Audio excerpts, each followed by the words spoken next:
All right, so today we're jumping into a project that's trying to flip the script on a huge question: who really gets the profit from culture? It's called SLUV Coin, or $SULV for short. And let me tell you, it's this wild mix of crypto, hip-hop, and an attitude you won't forget. Let's get into it. Right out of the gate, you totally get the vibe, don't you? This is not your standard, boring tech project. The branding is bold, it's punchy, and honestly, it sets the perfect stage for a token that's all about self-worth and hustle. So, here's our game plan. First, we'll dive into that unique attitude. Then, we'll look at the big problem in hip-hop culture that they're trying to fix.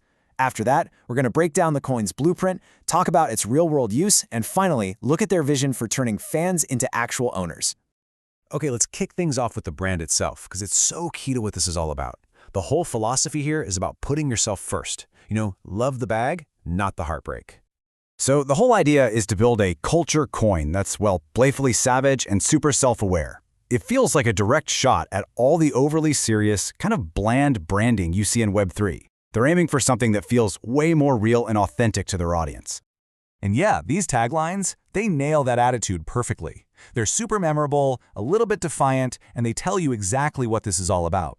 Looking out for yourself financially, but, with a sense of humor about it.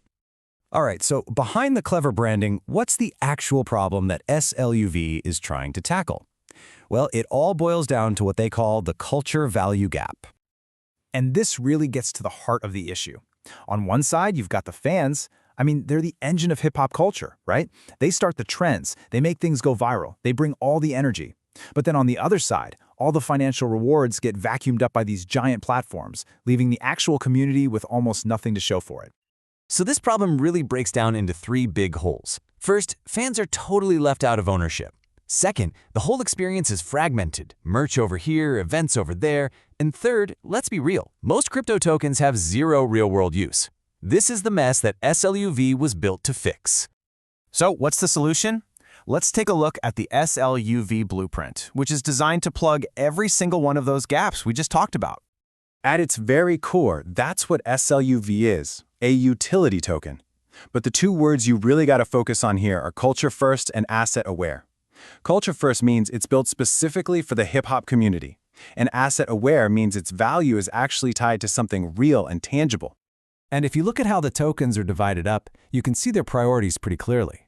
A huge 35%, the biggest piece of the pie by far, is set aside for the community and rewards. And that treasury, the part that holds the real-world assets we're going to talk about, is the next biggest. It's obvious they're focused on growth and stability for the long haul. Okay, this brings us to what might be the most crucial part of this whole thing. How does this actually work in the real world? Like, how does it go from being some token in your digital wallet to something you can actually use on the block?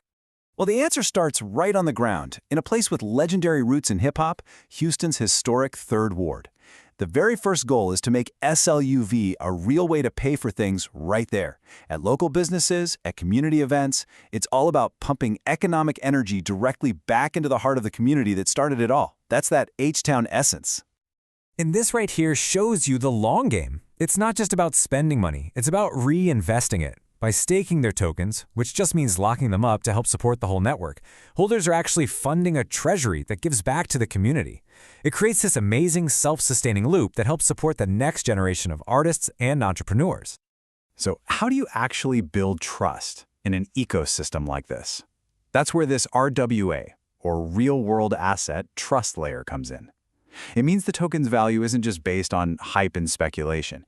No, it's anchored to real stuff, like actual real estate in places like the 3rd Ward, or even fractional ownership of important cultural IP. This gives the whole thing a solid foundation. All right, let's zoom out for a second and look at the final vision here. All these different pieces, the attitude, the real-world utility, the community loop, they're all building towards one massive idea. And they've got a super clear plan to make it happen. You can see the roadmap lays it all out step by step. It starts with that Houston pilot, then moves to launching the asset registry. After that, they'll build out tools for local businesses and, this is huge, introduce DAO voting for grants. That means the people holding the tokens get to decide where the community money goes. It's a real functioning economy in the making. When you really boil it all down, the entire goal of this project is to completely change the relationship between fans and the culture they love. It's about making that shift from just being a passive consumer to becoming an active owner. Someone who not only gets to participate, but actually gets rewarded for it. Which leaves us with a really fascinating question to think about. By tying digital tokens to real-world economies, in real communities with real assets, could a model like this actually be the future of how culture gets funded, valued, and shared? It's a bold experiment for sure, and definitely one worth keeping an eye on.